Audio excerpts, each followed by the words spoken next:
Kevin in Santa Fe, New Mexico, listening on KTRC, AM 1260. Hey, Kevin, what's up? Let me get you off speaker there. Is that Thank better? you. Yeah. What's on your mind, Kevin? I've been melding three things I really learned from you into this. And the first was that I see a lot of similarities to what you say is the root cause of the Boston Tea Party being actually a revolt against a corporate tax break given to the East India Company, which represents, in my analogy, the corporations today.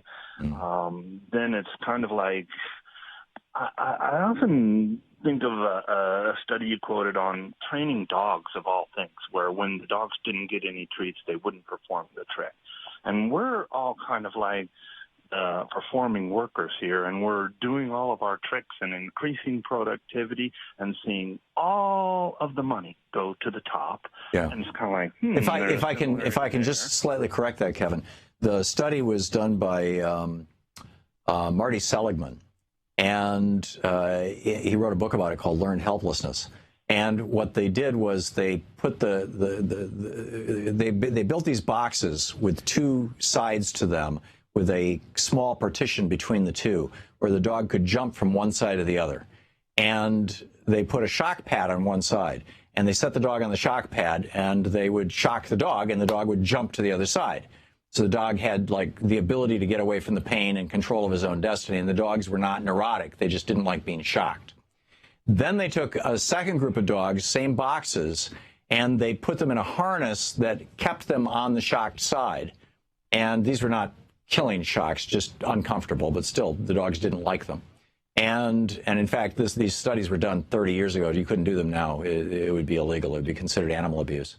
And they repeatedly shocked the dogs to the point where the dogs figured out that there was nothing they could do about it. They couldn't stop the shock. And at that point, the dogs basically just laid down and started crying. And so they took the harness off the dogs and says, okay, you're free now. You can jump to the other side from the shock. And the dogs wouldn't jump. They had learned helplessness.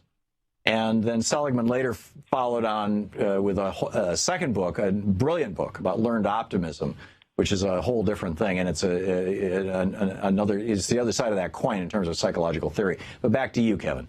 In other words, we've become those dogs who have learned helplessness. We have learned to not protest any longer. Yeah, go. Well, I've been misusing it as something where when all of the rewards are going to somebody else, it's not tenable. And then they're watching the 51st deer turn its way. And the other deer are saying, hey, but you don't know what's out there. But it's like, we don't like it here. Right.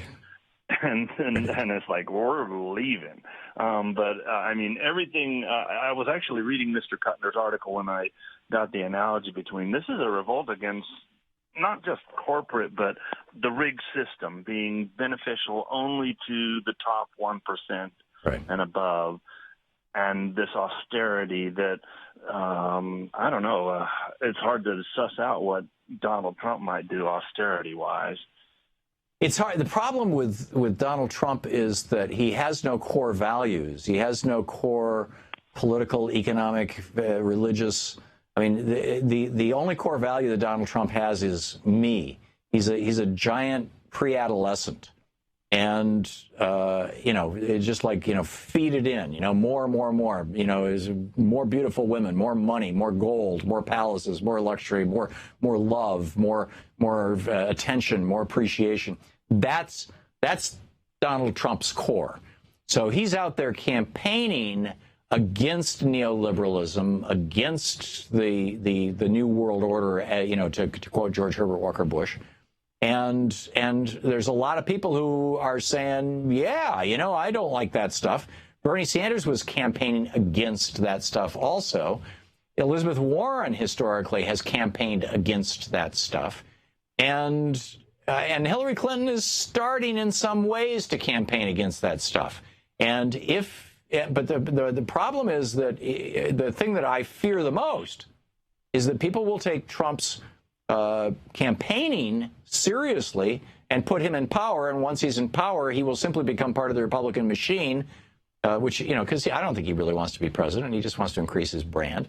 and just become part of the Republican machine and perpetuate not just neoliberal policies, but the very worst types of them, the most brutal types of them, the most economically destructive types of them. And I think that that's what Elizabeth Warren was talking about yesterday when she said that, you know, he will grind you into the dust, into the dirt.